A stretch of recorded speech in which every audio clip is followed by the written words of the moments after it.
जय हिंद, भारत माता की जय। दोस्तों, मैं major DP Singh is back once again, starting from taming the angry mob singlehandedly, जो कि मारने और मिटने के लिए तैयार थी, to ensuring awareness and education to the girls from deep interiors of Rajasthan. The guest among us today did everything with smile and his never say die attitude, and yet he says that it was his duty. Let's welcome Colonel Rajesh Bhukkad on the show. Welcome to the show, sir. Jai Hind. Thank you, DP.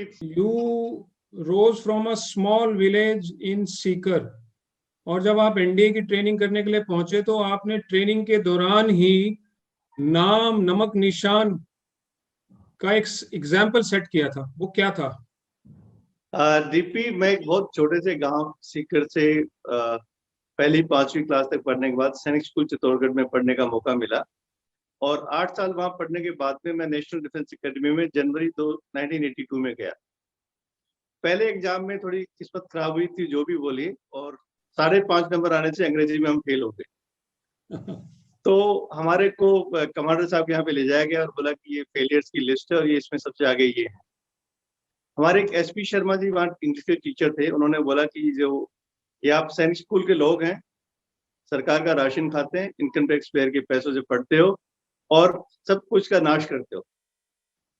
तो मैंने उनको बोला, sir fail हो गए, बहुत शर्म की बात है, समझ में आता है, लेकिन आप हमारी स्कूल को ये मत बोलिए, बिकॉज उस स्कूल ने हमें, आज हम यहाँ पर हैं जिस भी हालत में है वो उसी की बदौलत है। बिल्कुल सही है सर। और मैं आपको एक छोटा सा वादा करता हूँ सर कि नेशनल डिफेंस एकेडमी के अगले 3 साल में मेरे कोर्स में मैं पढ़ाई में नंबर 1 पे आऊंगा और आपको मेरे सारे बुक प्राइज गिफ्ट करके जाऊंगा।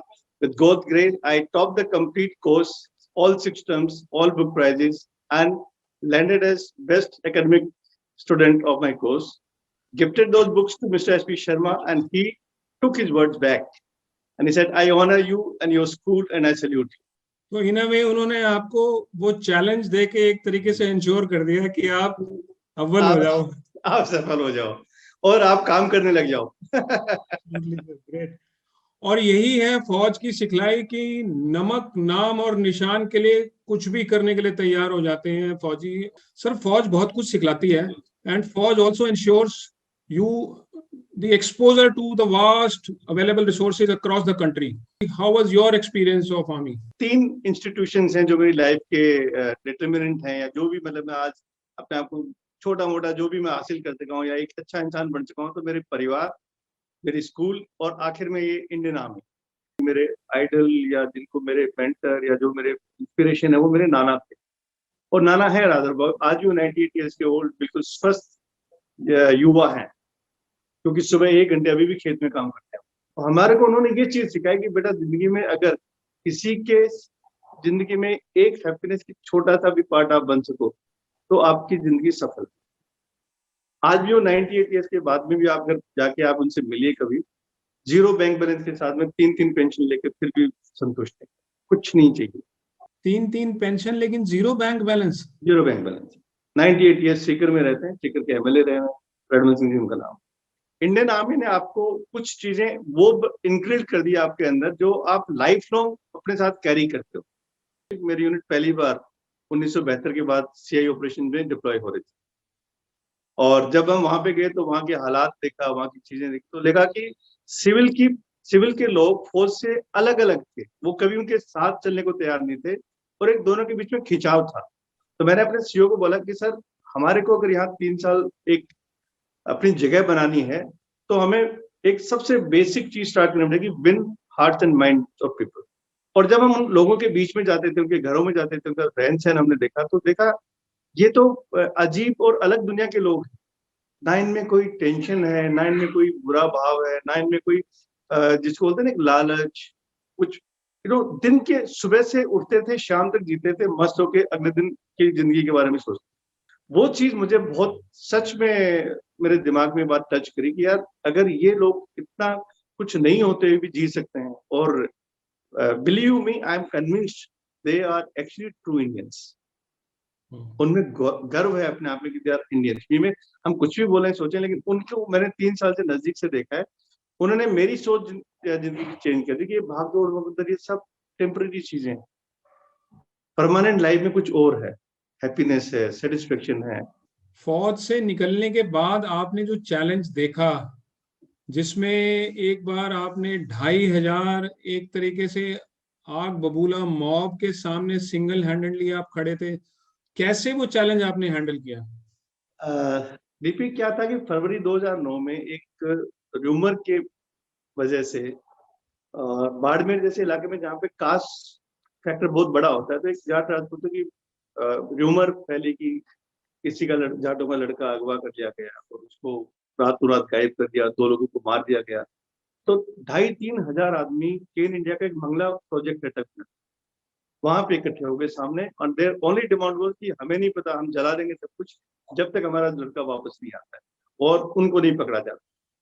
दूसरी तरफ राजपूत इकट्ठे हो गए 700-800, सब हथियार, किसके लाठियां हैं, किसके पास राजपूत के पास बंदूक वगैरह सब कुछ था। तो पुलिस एक्टिवेट हुई, 400-500 पुलिस के लोग भी आए, आरएसी भी आ गई, एसपी सब आ गए। तो मैंने सबसे पहले मिस्टर ओझा थे वहाँ के रीजनल हेड राजस्थान, तो बोला ओझा साहब एक काम करिए, पूरे कॉम्प्लेक्स को आप खाली कर दीजिए, किसी को मत रखिए यहाँ पे, सिर्फ मैं और मेरी सिक्योरिटी टीम को रहने दीजिए। सिक्योरिटी टीम भी सिर्फ 10-15 आदमी, उससे ज्यादा मेरे को नहीं चाहिए यहाँ से।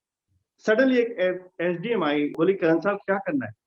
सर मैडम पीछा तो पीठ तो नहीं दिखा सकते, अब तो अंदर ही चलना है। तो मैं और वो एसडीएम मैडम, हम दोनों साथ such a bold and such a courageous lady. Ajay madam 2,500-3 हजार आदमी है, सबके दिमाग में भूत सवार है, तो कोई बात नहीं, कल आप साथ हो ना। मैंने किसी जवान को भी साथ नहीं दिया, दोनों हम धीरे धीरे वो 100 मीटर का फासला दूर करते करते भीड़ के अंदर जाके सीधा बैठ के, और बैठ के मैंने सरपंचों को सीधा ये बोला कि भाई एक भी पत्थर मेरी कंपनी के ऊपर फेंका गया, हम गलती पे नहीं है, हमारी कोई गलती नहीं है, हम बिल्कुल साफ हैं, जिसने गलती करी उसको पुलिस पकड़ेगी, लेकिन कंपनी का इसमें कोई रोल नहीं है। अगर आपने हमारी कंपनी को नुकसान पहुंचा है तो मैं यहाँ से इस्तीफा देके कल सुबह चला जाऊंगा। वहां के सरपंचों के जो बुजुर्ग थे वो खड़े हुए, करण साहब हम आपको एश्योरेंस देते हैं कि आपकी कंपनी की तरफ एक पत्थर नहीं फेंका जाएगा, और आप और मैडम जब तक ये मामला शांत नहीं होता तसल्ली से हमारे साथ बैठे, कोई बिना संकोच के डर के। और 48 घंटे बाद में work was back to normal. तो राहुल धीर जी थे जो सीईओ कंपनी के थे, उन्होंने मुझे बाड़मेर से दिल्ली बुलाया कि मुझे मिलना है, how did you manage this? मैं कहा सर नहीं, इसका एक छोटा सा बैकग्राउंड है। जब मैं यहाँ सिक्योरिटी के लिए आया था तो मुझे पता था कि 150 किलोमीटर के स्ट्रेच में सिक्योरिटी करना आसान नहीं है, आपको लोकल लोगों से ही चलाना पड़ेगा, उनको ये समझाना पड़ेगा कि ये आपके हित में है। तो हमने वहां पे 2-3 ट्रेडिशन शुरू किए, जैसे किसी भी बच्चे की शादी होती लड़की की तो मैं एक कन्यादान भेजता था। तो आई डिडंट रियलाइज कि कम से कम 150-200 कन्यादान जा चुके हैं हमारी तरफ से, तो लोगों को नाम याद हो गया कि ये आदमी का एक लिफाफा, एंड इट वर्क। हमने किसी को उसे व्यवहार अच्छा किया, उसे बातचीत की, को लगा ये अपना आदमी। तो वो ट्रांजिशन जो था कि कंपनी को लोग दूर समझते थे, कि कंपनी से आप अपने आदमी पे जब आ गए, और वो मिलाप जो था, और वो जो सेम उसी एसडीएम की भी ये एटीट्यूड थी, उस लेडी ने वहां पे लोगों के लिए बहुत काम किया, and this is how it work. Do you think that the army value system and traditions helped you to be the person you were that time? Absolutely, it is absolutely what Indian Army has ingrained into you. That has gone into your basics. Everybody has got a fear. It's the army training that takes out fear from you. Secondly, it's the army training that tells you, boss, there is no going back. तो रास्ता सिर्फ सामने की तरफ है, पीछे की तरफ रास्ते नहीं है। It is better to be dead than to turn back. Sir, Kane India's में आप you were at a good job profile and you were earning good perk also. And then suddenly, what happened that you left the job and you went towards Sainik Kalyan? I think इसको भी मैं थोड़ा सा परिवार का defect मानूंगा कि हमारी सेटिस्फेक्शन लेवल थोड़ी नीचे है, चाहे वो पैसे के मामले में हो चाहे कैसे भी हो, बट टू माय मैन को in Barmer I saw lot of ex-servicemen and I had almost 700 ex-servicemen employed in Cairn India with me. जब मैं उनके परिवार के बारे में, उनके बारे में सोचता था कि इनको तो बहुत कुछ करने की जरूरत है इनके साथ, तो वो एक मेरा टर्निंग पॉइंट वहां से शुरू हुआ कि चल 2 साल हो गए, पैसा हो गया, चलते हैं। And that's how I decided to join Sainik Kalyan from Badmer, and I landed in Jaipur in Sainik Kalyan Vibhag. उसके बाद आप गर्ल्स एजुकेशन की तरफ भी मोटिवेट हुए, वो कैसे शुरुआत करी? मैं रिमोट एरिया लाइक महुआ, दौसा, विराटनगर आगे यहाँ जब जाता था तो वहां पे बच्चों की हालत सच में खराब, एक एजुकेशन के नाम पे नेग्लिजेंस था. And this is where I can narrate you one or two incidents where I traveled in like place like Dosa, where I saw that family. The girl Reena Gujar, उनके पिताजी की death हो गई 317 field regiment का जवान को, उनके माताजी की डेथ हो गई, एक दादी और बाकी ताऊ और चाचा थे. तो उनका वो 14 साल की लड़की को 15 साल की लड़की को बोले कि इसकी शादी कर देंगे, काम खत्म. तो देना सर आई चेक्ड अप कि भाई ये तो 18 साल की हो चुकी है. तो कहता सर इसकी पेंशन नहीं चाहिए, इसको तो हम विदा कर देंगे, आप तो जमीन हमें दे दो और पेंशन दादी के नाम पर. I walked up to collector Dausa में सारे जाके देते हैं. And hats off to this IAS officer. In 24 hours, we got enrolled as Patwari of Indosa. I said, sir, we must give her a job because otherwise, इसको ये लोग खत्म कर देंगे. So from there, I drifted to girl education. In one of these functions, we had gone to that college, Gramin Mahila Instruction Center. 2016 की बात है ये. So there were around 2,800 girls sitting in that hall, and I was invited कि sir आप उनसे बात करिए.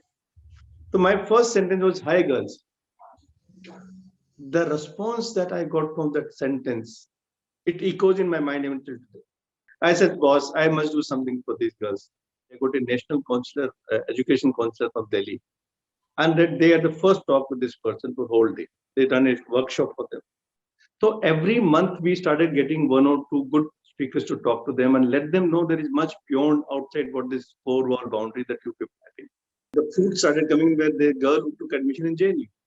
There's a girl who went to DU, and today that girl institution has got NCC. They got an integrated BSc, B.Ed course, and diversification has started. So what is your next goal now? I have picked up 5-6 schools in Sikar, where we motivate these 11th, 12th class boys. We teach them, and we get the talent from there and sponsor them for better education. Would you like to give a message for actually larger public also कि वो कैसे happiness को ensure करें? And the first thing that comes, thank you God for this beautiful day. Let me add some smile to somebody. Wow. The second thing which I said, if you can't add happiness, stay neutral. Don't make bad things. Great talking to you, sir. So this was Colonel Rajesh Bhukkar. The message is very simple and strong, that every day convey gratitude and ensure that you are passing smile to at least one person. And if you are not able to pass smile, at least do not add to the negativity. Stay quiet. Till we meet next time, take care of yourself and keep on passing smiles. And hope and positivity is ensured at this show. Never say die. Take care of yourself. Jai Hind, Bharat Mata Ki Jai. Thank you, DP.